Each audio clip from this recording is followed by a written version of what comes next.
আশঙ্কা, যখন ব্রহ্মাণ্ড প্রলয় হয়ে যাবে, এই বৃন্দাবন তো এই নবদ্বীপ তো ব্রহ্মাণ্ডের মধ্যে, এরা কি থাকবে না প্রলয় হয়ে যাবে? এই সমস্ত ধাম কি এই ব্রহ্মাণ্ডের মধ্যে থাকবে না প্রলয় হবে? অনেকে প্রশ্নের উত্তর দিতে পারে না। গোস্বামীগণও বিভিন্ন জায়গায় উল্লেখ করেছেন যে ব্রহ্মাণ্ড প্রলয় হলেও নবদ্বীপ বৃন্দাবনের প্রলয় হবে না। যদি না হয়, জীব গোস্বামীপাদ যে প্রকট লীলা বজায় রাখার জন্য যোগমায়া কল্পিত ব্রহ্মাণ্ডের কথা উল্লেখ করলেন কেন? তাহলে যদি এই ব্রহ্মাণ্ডের সঙ্গে এই বৃন্দাবন এই নবদ্বীপ প্রলয় না হয়, তাহলে জীব গোস্বামীপাদ কৃষ্ণ সন্দর্ভে যোগমায়া কল্পিত ব্রহ্মাণ্ডে ভগবান তোমার প্রকট লীলা করেন কথা উল্লেখ করলেন কেন? তাহলে প্রলয় হয়? এই ব্রহ্মাণ্ডের নবদ্বীপ বৃন্দাবন প্রলয় হয়, এটা থাকে না। অন্য ব্রহ্মাণ্ড কল্পিত ব্রহ্মাণ্ডে বৃন্দাবন নবদ্বীপে ভগবানকে লীলা করতে হয়। সুপ্রিম কোর্টের বিচার, যে কোনো একটি গ্রন্থের পিছনে ছুটে বিচার করলে হবে না, বিভিন্ন গ্রন্থের সমন্বয় করে বিচার করতে হবে। প্রলয় হয় না ঠিকই আছে, একই স্বরূপটা নাই দুই কায় সিদ্ধান্ত। বৃন্দাবন একটাই, বৃন্দাবন নবদ্বীপ একটাই, দুটো না। সে প্রকট হোক অপ্রকট হোক, অনন্ত করে ব্রহ্মাণ্ডের লীলা হচ্ছে, কিন্তু ধাম একটা, ধাম অনন্ত কোটি না। বৃন্দাবন নবদ্বীপ একটাই ধাম, একই স্বরূপটা নাই দুই কায় সিদ্ধান্ত। এই জন্যই যখন ব্রহ্মাণ্ড প্রলয় হয়ে যায়, তখন ভগবান যখন অপ্রকট হয়ে যান, তখন এই ধামটি ওই ধামের সঙ্গে এক হয়ে যায়। ধামের সহিত কৃষ্ণের প্রকাশে প্রকট হলেন ভগবান, ধামের সহিত আবার যখন অপ্রকট হয়েছেন হয়ে যাচ্ছেন, তখন কি ধামটা থাকবে? ধামও তো অপ্রকট হয়ে যাবে। কোনো কোনো ভাগ্যবান দেখিবারে পায়, প্রকটকালীন সবাই দেখেছেন। এখন কোন কোন ভাগ্যবান দেখিবারে পায়। কারা সে ভাগ্যবান? কারা? প্রেমিক ভক্ত। প্রেমিক ভক্ত কারা? যারা সিদ্ধ মহাত্মা। প্রেম লাভ করলে তাদেরকে সিদ্ধ মহাত্মা বলা হয়। সেই সিদ্ধ মহাত্মাগণ এই মর্তধামেই সেই নবদ্বীপ বৃন্দাবন দর্শন করেন, সেই লীলা দর্শন করেন। কিন্তু প্রথম খণ্ডে বিচার করেছেন যে দর্শন করেন, তাহলে তাদের আবার সেখানে যাওয়ার কি দরকার? অপ্রকটের অপেক্ষা কেন থাকে প্রশ্ন করেছিলেন। অপ্রকটের অপেক্ষা ওই জন্যই থাকে, সেখানে লীলাটার কোনো বিচ্ছেদ হয় না, লীলার বিচ্ছেদ হয় না, প্রকট অপ্রকট হয় না, নিত্য সেখানে লীলা চলছে, প্রকটও নাই অপ্রকটও নাই। এই জন্যই আমাদের নিত্য অপ্রকট ধামে যেতে হবে। যাই হোক, এখানে যে সমস্ত প্রসঙ্গ চলছে,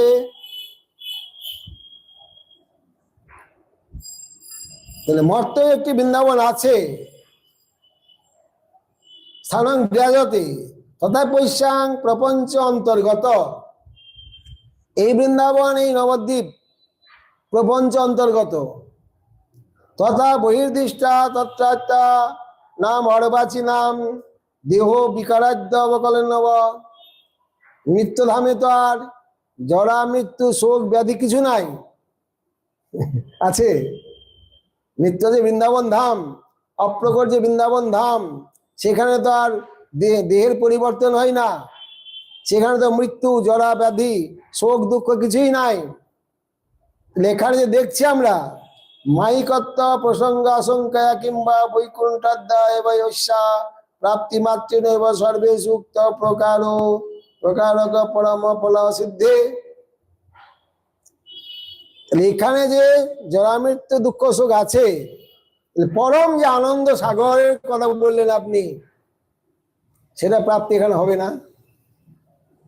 সাক্ষাৎ পরম পুরুষার্থ রূপতা হানি। যেটা পরম পুরুষার্থ বলা হয়েছে প্রেম, ভগবানের প্রেম নিত্য আস্বাদন করছেন তারা, সেটা লাভ হবে না। অথবা মর্তলোক অন্তর্গতেন ব্রহ্মাণ্ড নাশে ত্রিলোক নাশে চ প্রাপ্তি অন্য স্থান বদৈষ্যাপি তিরোভাব। ব্রহ্মাণ্ড প্রলয় হয়ে গেলে নিশ্চয়ই ধাম প্রলয় হয়ে যাবে, ইতি আশঙ্কা। আশঙ্কায় তৎ অনাদর তেষাং প্রাপ্যতেন স্থানান্তর প্রশ্ন জ্ঞেয়ম। নিশ্চয় একটা ধাম আছে। তাহলে প্রকট বৃন্দাবন নবদ্বীপকে স্বীকার করে নিলেন না উত্তরা, নিশ্চয় একটা ধাম আছে, সেই ধামটা কোথায় প্রশ্ন। অতএব অগ্রে প্রশ্ন উত্তর দয়াতে সাং প্রাপ্যে গোলকে কথিত পশ্চাৎ তস্মিন ইবাস্যামপি ভগবত বিহারাদিকং তথৈব বক্ষতে। যখন এই গ্রন্থের অন্তিমে গোপকুমার যখন সে বৃন্দাবনে যাবেন, তখনই এই সমস্ত মহিমা বিশেষভাবে বর্ণন করা হবে।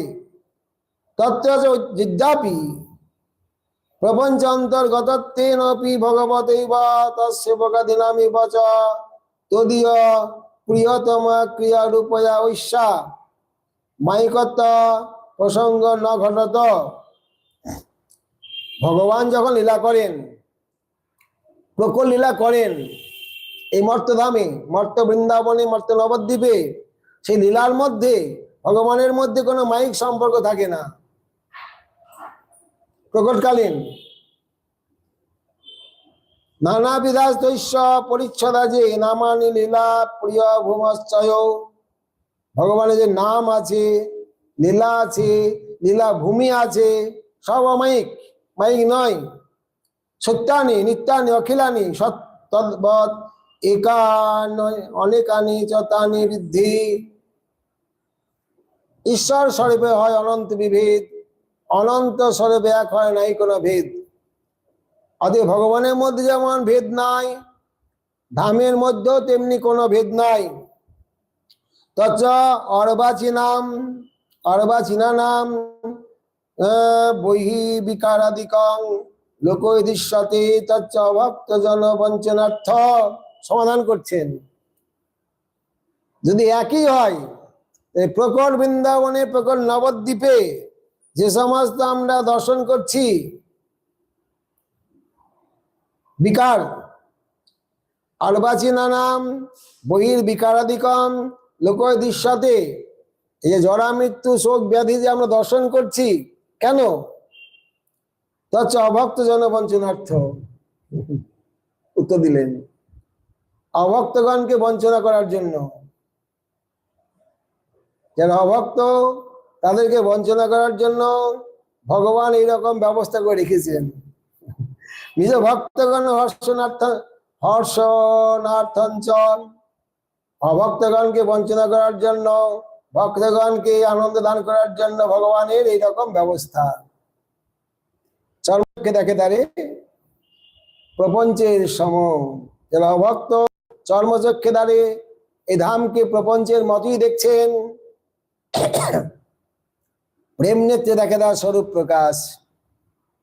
কোন কোন ভাগ্যবান যারা প্রেম নেত্র লাভ করেছেন, তারা সেই নবদ্বীপ, সেই বৃন্দাবন দর্শন করবেন এখানেই। যথা পরমানন্দ ঘন মূর্তি শ্রী ভগবত দর্শনে বিশেষ ভক্ত নাম সুখ অনুদয়াত। সচ্চিদানন্দময় বিগ্রহ, আনন্দময় বিগ্রহ যদি অভক্ত দর্শন করেন, তাদের আনন্দ হবে না। কংস অগাসুর বকাসুর শিশু বলদন্ত বক্র পুতনা ভগবানকে দর্শন করেছিলেন, তো আনন্দ হয়নি, দুঃখ হয়েছে তাদের, জ্বালাবোধ করেছেন। এজ অগ্রে তপলোকে ব্যক্তং ভাবি, এই সিদ্ধান্ত এখানে সম্যক মীমাংসা করলেন না। গোপকুমার যখন তপলোকে যাবেন, সেখানে আরো ব্যক্ত করবেন, মীমাংসা করবেন এই সিদ্ধান্তে।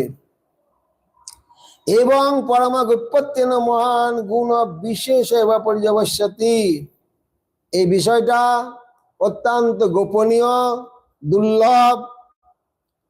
গুণ বিশেষ এব পর্যবস্যতি থং,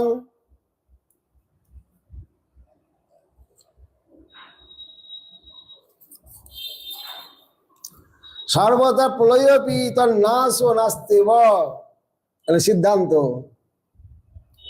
ব্রহ্মাণ্ড মহাপ্রলয় হয়ে গেলেও ধামের নাশ হয় না, অর্থাৎ সেই ধামের সঙ্গে এক হয়ে যায়। ভগবান যখন চলে যাচ্ছেন, এই ব্রহ্মাণ্ড যখন প্রলয় হয়ে যাচ্ছে, ধামের প্রলয় হয় না। ভগবানের সঙ্গে ধাম এসছিল, আবার ধামের সঙ্গে ধাম চলে যাবে। একই স্বরূপটা নাই দুই কায়, পিতর নাশ ও নাস্তে বা মহাপ্রলয় ধামের প্রলয় হয় না, নাশ হয় না।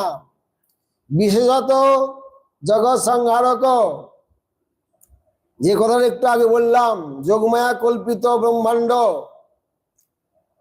কারণ মাধুর্যময় লীলা প্রকট করতে গেলে একটা ব্রহ্মাণ্ডের দরকার হয়। কেবল ধামের মধ্যে সেই লীলাটা প্রকট হয় না। বিভিন্ন দেশে রাজা, অমুক দেশে রাজা, তমুক দেশে রাজা, কুরুক্ষেত্রে যুদ্ধ, কুরুক্ষেত্রে যাচ্ছেন, দ্বারকা যাচ্ছেন, ভগবান হস্তিনাপুরে যাচ্ছেন। শুধু বৃন্দাবন থাকলে হবে? শুধু বৃন্দাবন থাকলে হবে? ব্রহ্মাণ্ড থাকতে হবে। ভগবান বিভিন্ন জায়গায় লীলা করতে যাচ্ছেন, তো ব্রহ্মাণ্ড থাকলে হবে না। এই শুধু বৃন্দাবন থাকলে হবে না, ব্রহ্মাণ্ড থাকতে হবে। বিভিন্ন দেশের লোক সেখানে এসে কৃষ্ণের সঙ্গে যুদ্ধ করছেন, কুরুক্ষেত্রের যুদ্ধ, এই সমস্ত ঘটনা সাধন করতে গেলে ব্রহ্মাণ্ড দরকার। এই জন্যই কল্পিত ব্রহ্মাণ্ড করতে হয় যোগমায়াকে। ব্রহ্মাণ্ড প্রলয় হলে কল্পিত ব্রহ্মাণ্ড তৈরি করতে হয়। সে একটা করলে হবে না তো।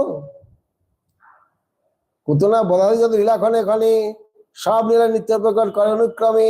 এখন যেমন অনন্ত করে ব্রহ্মাণ্ড আছে, এই ব্রহ্মাণ্ড প্রলয় হয়ে গেলে যোগমায়াকে আবার অনন্ত করে ব্রহ্মাণ্ড করতে হয়, কল্পিত ব্রহ্মাণ্ড। সেখানে ভগবান প্রকট লীলা করেন। বিশেষত জগৎ সংহারক কালাত্মক সুদর্শন চক্র পরিবর্তমান তচ্চাং কাল ভয়ং কদাচিৎ ন ঘটত। সিদ্ধান্ত করছেন, এই ব্রহ্মাণ্ড মহাপ্রলয় হয়ে গেলেও ভগবানের দিয়ে সুদর্শন চক্র উপরি বর্তমান ঐশাং কাল ভয়ং কদাচিৎ ন ঘটত। সুদর্শনের চক্রের উপরে এই ধামকে ধারণ করে রাখেন ভগবান। সেখানে কোনো কালের ভয়, প্রলয়ের ভয় থাকে না। তত্ত্ব আশঙ্কা বিনা প্রসজ্যতৈব, মহাপ্রলয়ের আশঙ্কা সেখানে থাকে না। তথাপি পরম নিবৃত্তেন সর্বলোকেষু দ্রুতং তৈশাস্তাদৃশ আত্ম বিশেষ স্ফূর্তে নিত্য ভগবৎ প্রকট ক্রিয়া বিশেষাদ্য শ্রবণাচ্চ। সকলের হৃদয়গম্য হয় না, এই সিদ্ধান্ত সকলের হৃদয়গম্য হবে না। ধামের প্রলয় হয় না, ধাম কোথায় যায়, কি হয়, যে সমস্ত সিদ্ধান্ত শাস্ত্রে আছে বা করছেন, এই সাধারণ লোকের সেটা অনুভূতি আসবে না, তারা বিশ্বাস করে। যেহেতু পরম নিগ্রত্বেন, এই নিগ্রহ তত্ত্ব সব লোকের দ্রুতং মাত্র বিশেষ স্ফূর্তি নস্যাৎ, সেই যাতে মহিমা সাধারণ লোকের হৃদয় স্ফূর্তি হবে না, তারা অনুভব করতে পারবেন না এবং তাদের কানেও ঢুকবে না। অশোভনাচ্য তথা প্রশ্ন ইতি মন্তব্য মতে, এই জাতীয় প্রশ্ন এবং মন্তব্য। অতএব গোলক মাহাত্ম অনুভব অন্তরম এবং ঐশাপি তাদৃশ মহাত্মা অনুভব ভবেত। গোলক মহিমা শ্রবণ করলেই হবে না, অনুভব অনন্তরম, অনুভবের পর গোলকের যে মহিমা, গোলক যে ধাম, ওটা অনুভব করার পরে সম্যক প্রকারে জানা যাবে।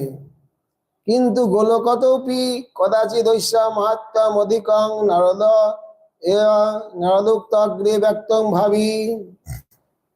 শুধু গোলক না, গোলক বলেই শেষ করছেন না, গোলকের থেকেও ব্রজের মহিমা একটু বেশি আছে। দেবর্ষি নারদ আগে ব্যক্ত করবেন বা করেছেন, ব্রজের মহিমা গোলকের মধ্যেও, যেটা গোপালচন্দ্র গ্রন্থে দিব্যসিবাদ বর্ণন করেছেন, সেখানে তিনটি প্রকোষ্ঠ উল্লেখ করেছেন দিব্যশ্রীপাদ: স্বকীয়া, পরকীয়া, স্বকীয়া পরকে অভাব, তিনটি প্রকোষ্ঠ নির্ণয় করেছেন। কিন্তু ব্রজে বিশুদ্ধ পরকীয়া একই রকম, এই জন্যই ব্রজকে আবার পৃথক করছেন। গোলকের মধ্যে তিন রকম, ব্রজে একরকম, এই জন্য ব্রজের মহিমা। ব্রজে একেবারে বিশুদ্ধ পরকীয়া বা বিশুদ্ধ মাধুর্য। নারদোক্তা অগ্রে ব্যক্তং ভাবি, আগেও নারদ প্রথম বিভাগে একটু বলেছেন, সামান্য স্পর্শ করেছেন, অগ্রে আরো প্রকাশিত করবেন। কাল ওই বিশেষে নিখিলা নিজ অখিল রূপাদিভি স্বন্যলভ্য শিক্ষক্রিয়া বিশেষত্বমস্যাং শ্রীকৃষ্ণ ভগবান সামাবতরতি। যেখানে স্বয়ং ভগবান কৃষ্ণ অবতীর্ণ হন তার নাম ব্রজ, গোকুল। কেবলং ব্রহ্মাণ্ড তিলোক্যবনাশে ঐশা অন্তর্ধানাৎ গোলকেন সহ ঐক্যাপত্যে। এই যে সিদ্ধান্ত করে দিলেন, যখন ব্রহ্মাণ্ড প্রলয় হয়ে যাবে তখন এই বৃন্দাবন ওই বৃন্দাবনের সঙ্গে এক হয়ে যাবে।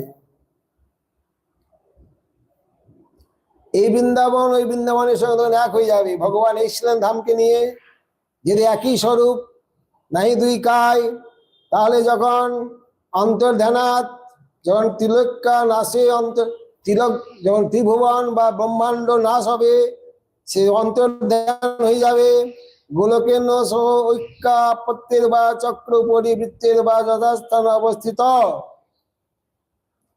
একই হয়ে যাক, কিংবা সুদর্শন চক্রের উপরেই থাকুক, এই ব্রহ্মাণ্ডের সঙ্গে আলাদা হয়ে যাচ্ছে। তখন ব্রহ্মাণ্ড থাকছে না, ধাম থাকছে, সেই ধামই থাক আর সুদর্শন চক্রের উপরেই থাক। এবার অন্য অদৃশ্যত, সেটা অন্যের চক্ষে অদৃশ্য, অন্যের চক্ষে সেটা অদৃশ্য। যথা পুরমৈশ্যাম ক্রিয়া বিশেষণ সম্পদ্যত, এখানে ব্রহ্মাণ্ডে যেমন প্রকলীলা করছেন, এই লীলাটা তো কোনো ধামে হবে না। এর জন্য কল্পিত ব্রহ্মাণ্ড দরকার, যোগমায়া কল্পিত ব্রহ্মাণ্ড দরকার হচ্ছে। এই ধাম থাকছে, সেই ধামের মধ্যে ভগবানের প্রকলীলা হবে না। ইত্যত তদানীম তৎসদৃশ গোলকে বা ভগবান অসংকোচং সুখং বিহরতি মধ্যম অতএব হিতৈষ্য পরম প্রপঞ্চন্ত সিদ্ধতি। যেটা যোগমায়া কল্পিত যে ব্রহ্মাণ্ড, যেখানে ভগবান লীলা করলেন প্রকল লীলা, সেখানেও এইরকমই ব্রহ্মাণ্ড, কল্পিত ব্রহ্মাণ্ড হলো এইরকমই। কদাচিৎ শ্রী নারদোক্তার ইত্যাসাদ এবৎ তাতো বিপরম মাহাত্ম্যং সম্পদ্যতে এবং উৎপন্নয় স্থানয়োর অভেদাৎ একস্যাপি সম্পন্নম। একই স্বরূপ তার নাহি দুই কায়। এরপরে গোপকুমার বর্ণন করবেন জনসম্মানের কাছে। আমি যখন গদাগদি করতাম, কোনো সময় প্রকট বৃন্দাবন আসতাম, আমি অপ্রকট বৃন্দাবনে আমি চলে গেছিলাম, মাঝে মাঝে প্রকট বৃন্দাবনে আসতাম। এই আসা যাওয়ার সময় অনুভব করতাম যে আমি প্রকটে যাচ্ছি, অপ্রকটে যাচ্ছি, কিন্তু এসে গেলে আর কোনটা প্রকট কোনটা অপ্রকট আমি বুঝতে পারতাম না। আমি প্রকটে আছি না অপ্রকটে আছি আমি অনুভব করতে পারতাম না। একই স্বরূপ, একই রকম, প্রকট অপ্রকট দুটি একই রকম। আসা যাওয়ার পথে আমি অনুভব করতে পারতাম যে আমি প্রকটে যাচ্ছি অপ্রকটে যাচ্ছি, এসে গেলে আর অনুভব করতে পারতাম না আমি প্রকটে আছি না অপ্রকটে আছি। স্থানের অভেদ একস্যাপি, ভেদ নাই, একই। সম্পন্নাম তৎ দয়ারূপী তত্ত্ব পর্যবশ্যতি এবং সর্বমনবদ্ধম। এরা রসিক ভক্ত, সেই জগতের পরিকর, তারা জানেন। যারা অভক্ত অরসিক, সেই যোগ্য যাদের নাই, তাদের পক্ষে এটা অনবিদ্য, তাদের অনুভব হবে না।